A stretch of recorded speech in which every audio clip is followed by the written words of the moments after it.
Livre de l'Exode. Chapitre 25. Le Seigneur parla à Moïse.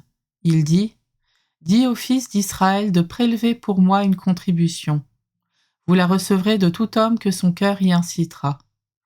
Voici la contribution que vous recevrez d'eux : de l'or, de l'argent et du bronze, de la pourpre violette et de la pourpre rouge, du cramoisi éclatant, du lin et du poil de chèvre, des peaux de bélier teintes en rouge, du cuir fin et du bois d'acacia, de l'huile pour le luminaire, du baume pour l'huile de l'onction et de l'encens aromatique, des pierres de cornaline et des pierres pour orner l'éphod et le pectoral. Ils me feront un sanctuaire et je demeurerai au milieu d'eux.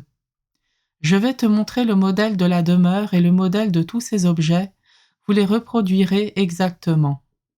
On fera une arche en bois d'acacia de 2 coudées et demie de long, sur 1 coudée et demie de large et 1 coudée et demie de haut. Tu la plaqueras d'or pur à l'intérieur et à l'extérieur, et tu l'entoureras d'une moulure en or. Tu couleras 4 anneaux d'or que tu attacheras aux 4 pieds de l'arche, 2 anneaux sur un côté, 2 anneaux sur l'autre. Tu feras des barres en bois d'acacia, tu les plaqueras d'or, et tu les introduiras dans les anneaux des côtés de l'arche pour pouvoir la porter. Les barres resteront dans les anneaux de l'arche, elles n'en seront pas retirées. Tu placeras dans l'arche le témoignage que je te donnerai. Puis tu feras en or pur un couvercle, le propitiatoire, long de 2 coudées et demie et large d'1 coudée et demie. Ensuite tu forgeras 2 kéroubim en or à placer aux 2 extrémités du propitiatoire. Fais un kéroub à une extrémité et l'autre kéroub à l'autre extrémité. Vous ferez donc les kéroubim aux 2 extrémités du propitiatoire.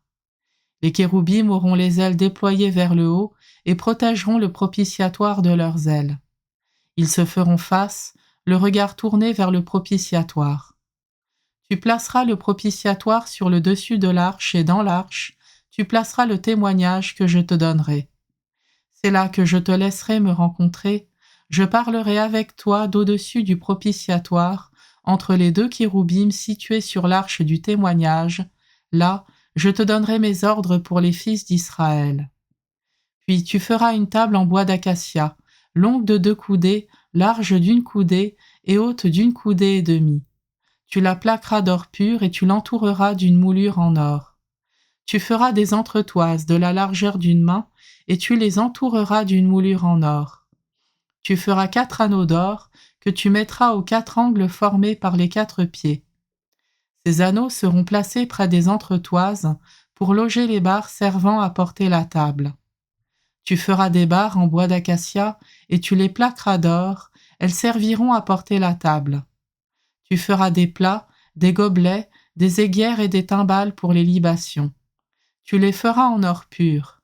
Et sur la table, tu placeras face à moi le pain qui m'est destiné perpétuellement. Puis tu feras un chandelier en or pur. Le chandelier sera forgé, base, tige, coupe, boutons et fleurs feront corps avec lui. 6 branches s'en détacheront sur les côtés, 3 d'un côté et 3 de l'autre. Sur une branche, 3 coupes en forme d'amande avec boutons et fleurs, et sur une autre branche 3 coupes en forme d'amande avec boutons et fleurs, de même pour les 6 branches sortant du chandelier.